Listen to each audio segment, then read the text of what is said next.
আরে 10 টাকা করে হলে 120 টাকা, আর 20 টাকা করে হলে 240 টাকা। 12টা গ্রো ব্যাগ তো দেখাই যাচ্ছে। আরে আমি একটি গাছও কিনিনি, সব আমার নিজে হাতে তৈরি করা সালভিয়া গাছ।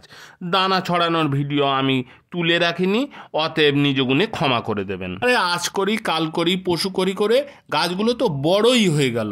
এখানে দানা ছড়িয়েছিলাম, দেখেছেন কি সুন্দর চারা বার হয়েছে। এবং এই গাছগুলিকে আর এখানে রাখা মনে হয় উচিত হবে না। আজ আমি এর থেকে বেশ কিছু চারা আমি তুলে আমি গ্রো ব্যাগে বসাবো। ভয় পাবেন না, আমার চ্যানেলের ভিডিওগুলি দেখুন আর নিজে হাতে করার চেষ্টা করুন।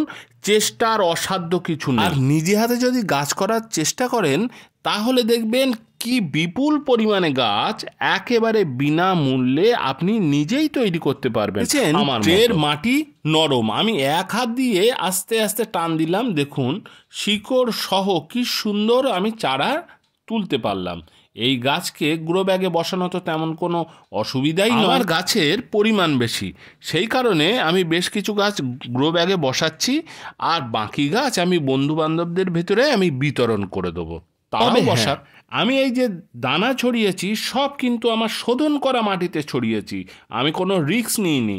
তার কারণ উপর থেকে এই যে চারা বিশেষ করে পচতে শুরু করে একটাই কারণে, যদি মাটি খারাপ হয় তখন আমাদের বাধ্য হয়ে অ্যামিস্টার টপ বা এই ধরনের ছত্রাকনাশক ব্যবহার করতে হয়। আমি কিন্তু এই সমস্ত চারার ক্ষেত্রে কোনো ছত্রাকনাশক ব্যবহার করিনি বা তার প্রয়োজনও পড়েনি। তার কারণ মাটি ভালো, তার সব ভালো। আমি একটা সময় খুব অসুবিধা ফেস করেছি, যখন আমি প্রচুর পরিমাণে চারা তৈরি করেছি, কিন্তু হঠাৎ করে দেখছি সব চারা আস্তে আস্তে ঝিমিয়ে পড়ছে এবং মারা যাচ্ছে।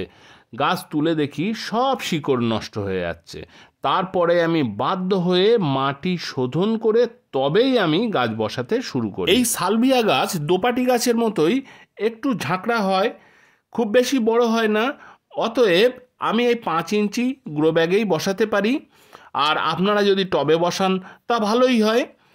আর উপর থেকে গাছ বসানোর পরে উপর থেকে আবার মাটি দিয়ে ভালো করে চেপে চেপে তার গোড়াকে সেট করে দেবেন, তবেই কিন্তু গাছ সোজাভাবে দাঁড়িয়ে থাকতে পারবে। না হলে যখনই আপনি জল দেবেন গাছ কিন্তু একদিকে হেলে যাবে। শীতের ফুল গাছের চারা বসাতে গেলে আপনাকে ভালো মাটিতে বসাতেই হবে। আর প্রথমে তাকে বসিয়ে গাছে জল দিয়ে সেটিকে সেট করে নেওয়ার পরে গাছের খাবারের দিকে তখন খেয়াল করবেন। আমি পরবর্তী ভিডিওতে আমি আপনাদের দেখাবো গাছে কোন কোন সার দিলে গাছ বাড়ে, গাছ ঝাঁকড়া হয় এবং তাতে ফুল আসে, সেগুলি সব দেখাবো। আমার চ্যানেলকে সাবস্ক্রাইব করে বেল বাটনকে অলে সেট করে দিন। তবে আর ভিডিওটি আমি দীর্ঘায়িত করলাম না। ভিডিওটি ভালো লাগলে একটি লাইক দিন, আর আমার চ্যানেলে নতুন হয়ে থাকলে চ্যানেলকে সাবস্ক্রাইব করে বেল বাটনকে অলে সেট করে দিন। তবে দেখা হচ্ছে অন্য একটি ভিডিওতে। ততক্ষণ পর্যন্ত বন্ধুরা, টাটা।